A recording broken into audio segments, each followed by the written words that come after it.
Anissa, gadis kecil yang tak pernah lelah berjuang. Dari kecil, Anissa hidup sederhana di sebuah kampung kecil bersama ibu dan kakak perempuannya. Anissa adalah anak yang rajin. Meski kondisi hidup mereka jauh dari layak, ia tidak pernah mengeluh. Dari kecil, Anissa dan keluarganya hidup dalam keadaan yang serba kekurangan. Setelah ayahnya pergi meninggalkan mereka, ibunya, Bu Lela, harus membanting tulang menghidupi kedua putrinya. Setiap pagi, Bu Lela berangkat bekerja sebagai buruh cuci dan asisten rumah tangga di rumah tetangga sekitar. Dengan penghasilan yang pas-pasan, kehidupan mereka penuh dengan perjuangan dan pengorbanan. Meski begitu, Bu Lela selalu berusaha mengajarkan anak-anaknya untuk tetap kuat dan tabah menghadapi kehidupan. Namun, hidup miskin membuat Anissa, kakaknya Yuni, dan Bu Lela sering menjadi bahan cemoohan dan hinaan di antara saudara dan tetangga. Keluarga kecil itu dianggap tak punya masa depan dan seringkali dilecehkan saat mereka bermain dengan anak-anak lainnya di kampung. Tetangga kerap kali membandingkan Anissa dan Yuni dengan anak-anak mereka sendiri yang hidup lebih berkecukupan. Anak siapa yang mau sekolah tinggi-tinggi? Percuma. Mau jadi apa juga kalau hidupnya begini? Ujar salah satu tetangga suatu hari dengan nada sinis saat melihat Anissa berangkat sekolah dengan seragam yang sudah lusuh.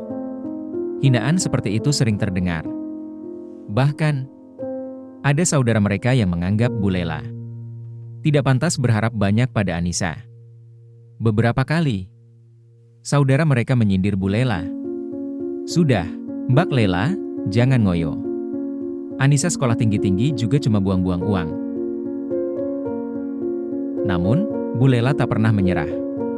Meski sakit hati dengan kata-kata mereka, ia terus menyemangati Anissa dan Yuni. "Kalian jangan dengarkan mereka. Kita memang miskin, tapi kita bisa buktikan kalau kita kuat dan punya harga diri," katanya pada Anissa dan Yuni dengan penuh keyakinan. Bu Lela selalu mengingatkan mereka bahwa hidup bukan tentang seberapa banyak harta, tapi tentang seberapa besar tekad untuk bertahan dan maju. Anissa menyimpan semua hinaan itu dalam hati. Setiap perkataan menyakitkan yang ia dengar, ia ubah menjadi bahan bakar untuk terus belajar lebih giat.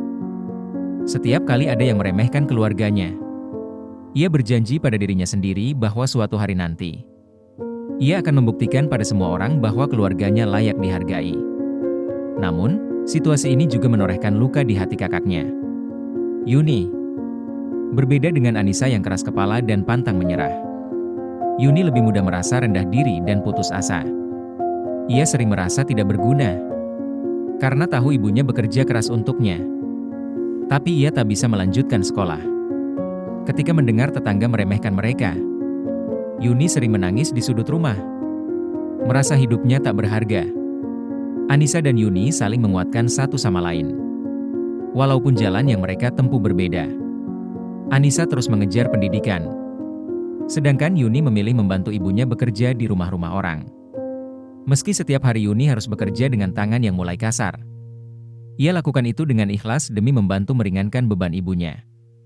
Setiap pagi, Yuni akan bangun lebih awal untuk membantu ibunya mengemas cucian yang akan mereka bawa ke rumah-rumah orang di kampung. Sepanjang hari, ia mencuci, menjemur, dan menyetrika pakaian dengan tangan yang mulai kasar dan pecah-pecah. Meski pekerjaan itu berat, Yuni melakukannya dengan tabah.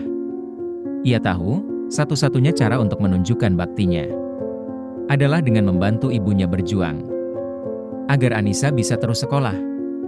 Selain mencuci, Yuni juga menerima pekerjaan lain di sekitar kampung. Ia sering membantu tetangga membersihkan rumah atau mengurus kebun.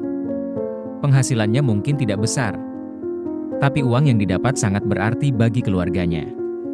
Setiap uang yang ia terima, ia serahkan pada ibunya tanpa berpikir panjang.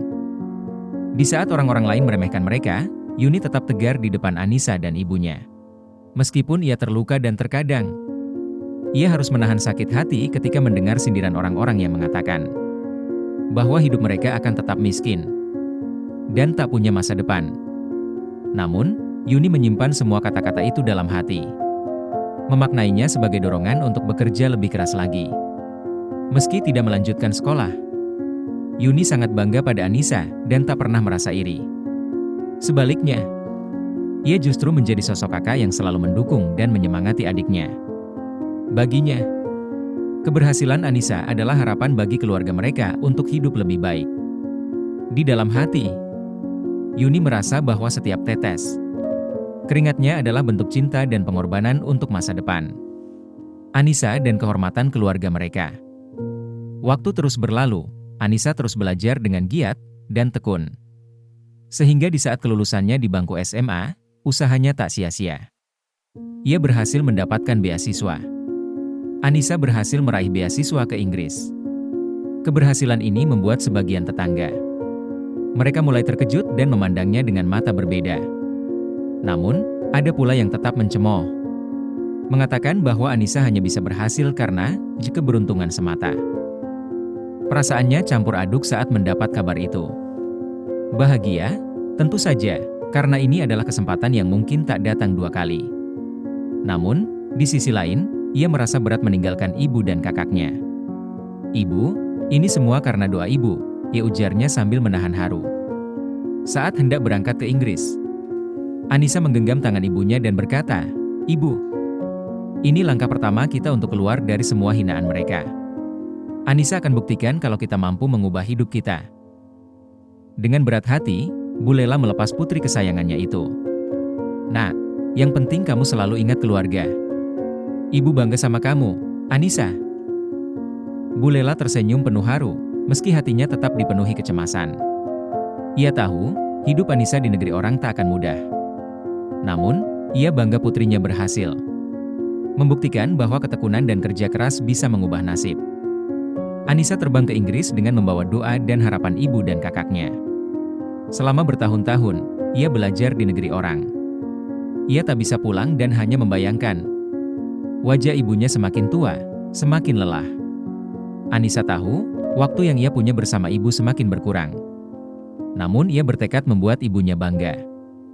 Tahun terakhir kuliahnya di Inggris, Anissa berjanji pada dirinya sendiri bahwa setelah ini, ia akan pulang, bekerja, dan membahagiakan ibunya. Namun, ada satu pesan terakhir yang terlontar dalam telepon terakhir mereka sebelum ia menyelesaikan studinya. Yang terasa ganjil. "Ibu sehat, kan?" tanya Anissa ketika berbincang dengan ibu dan kakaknya lewat telepon.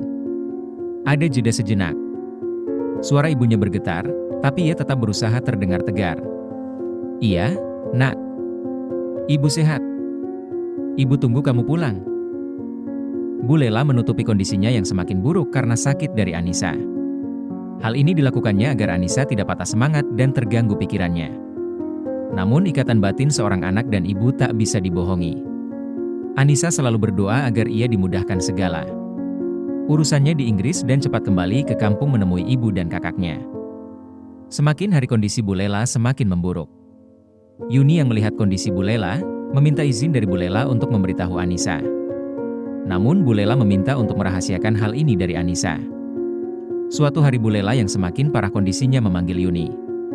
"Yun, kamu sudah banyak berkorban buat ibu dan Nisa. Terima kasih ya, Nak." "Kenapa bilang seperti itu, Bu? Aku ikhlas merawat ibu dan cintaku pada Anissa adikku itu tulus, Bu," jawab Yuni. "Ibu mohon, jika terjadi sesuatu dengan ibu, Anissa jangan sampai tahu ya, Yun.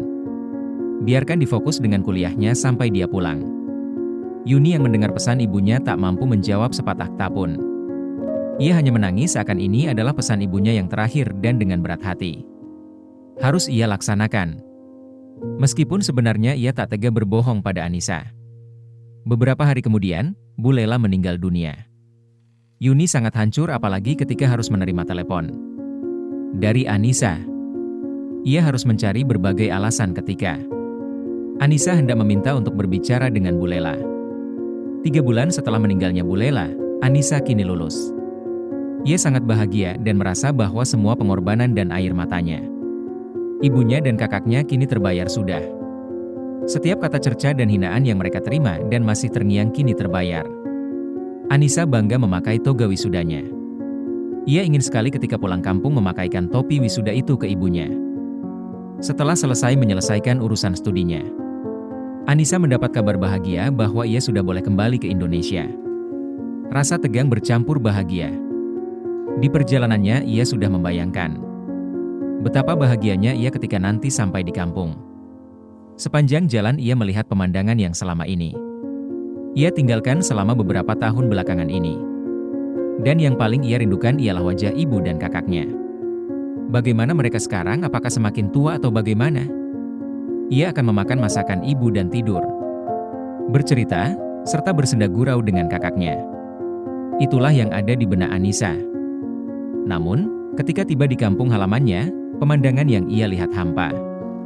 Rumah itu terasa sunyi, dan kakaknya, Yuni, menangis ketika menyambutnya.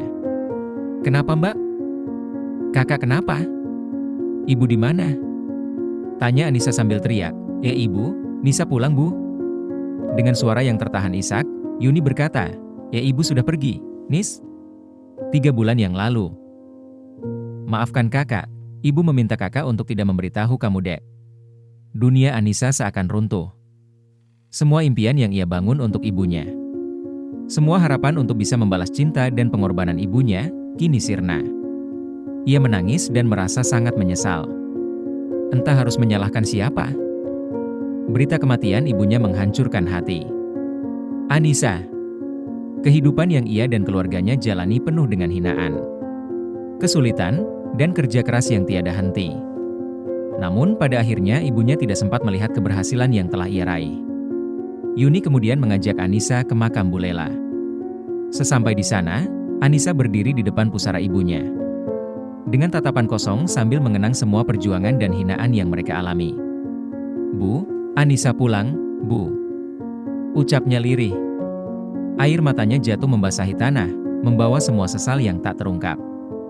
Di tempat itu, ia berjanji dalam hati untuk menjalani hidupnya dengan penuh makna, agar semua pengorbanan ibunya tidak sia-sia.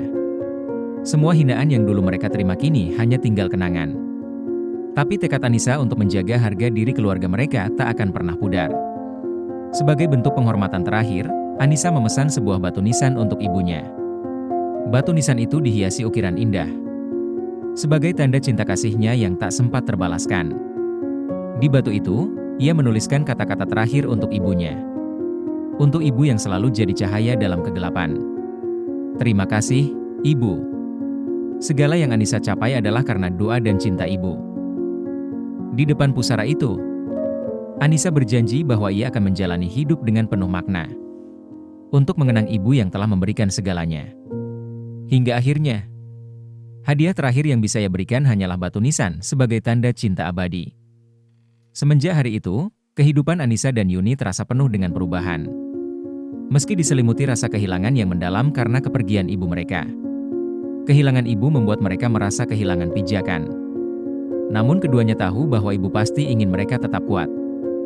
Mereka saling menguatkan dan mencoba menjalani hari-hari yang berbeda dari sebelumnya.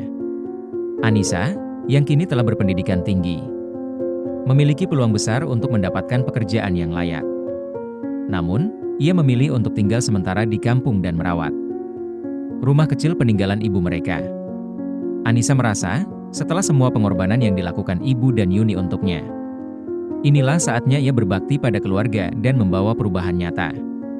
Setiap pagi, Anissa dan Yuni mengunjungi pusara ibu. Mereka berdoa dan berbincang seolah-olah ibu masih bersama mereka. Menjadi sumber semangat untuk menjalani hari-hari yang berat namun penuh harapan. Anissa seringkali mengungkapkan rasa terima kasihnya kepada Yuni atas segala pengorbanan yang ia lakukan. Yuni, yang sudah terbiasa bekerja keras, awalnya merasa canggung melihat Anissa membantu pekerjaan rumah. Meski begitu, Anissa tetap bersikeras untuk turut bekerja agar mereka bisa mandiri dan tidak hanya bergantung pada pekerjaan.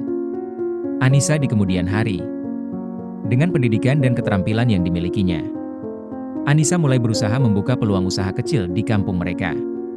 Ia melihat potensi di desanya, dan perlahan-lahan mencoba merintis usaha yang bisa membantu ekonomi mereka dan memberdayakan tetangga sekitar, terutama para ibu yang hidupnya tak jauh berbeda dari masa lalu mereka. Di sisi lain, Yuni merasa bangga dan bersemangat dengan inisiatif Anissa. Ia sering membantu adiknya, baik dengan cara sederhana maupun mendukung dari sisi moral. Meskipun ia tidak pernah sekolah setinggi Anissa, Yuni kini mulai belajar banyak hal dari Anissa, terutama tentang cara mengatur keuangan dan mengembangkan usaha. Dengan tekad yang kuat, Anissa dan Yuni mulai mengubah hidup mereka. Hinaan yang dulu mereka terima kini perlahan berganti dengan pujian dari orang-orang yang dulu meremehkan mereka. Kehidupan mereka mungkin tidak langsung berubah drastis, namun kebahagiaan mulai terasa di tengah-tengah perjuangan mereka. Anissa berhasil menjadi contoh bagi generasi muda di kampung itu, sementara Yuni menjadi simbol kekuatan dan keteguhan hati bagi mereka yang mengalami nasib serupa. Kini, mereka hidup dengan mengenang ibu mereka dalam setiap langkah yang diambil. Meski kehidupan masih penuh tantangan, cinta dan semangat yang diwariskan ibu menjadi bekal tak ternilai bagi Anissa dan Yuni untuk terus berjalan maju.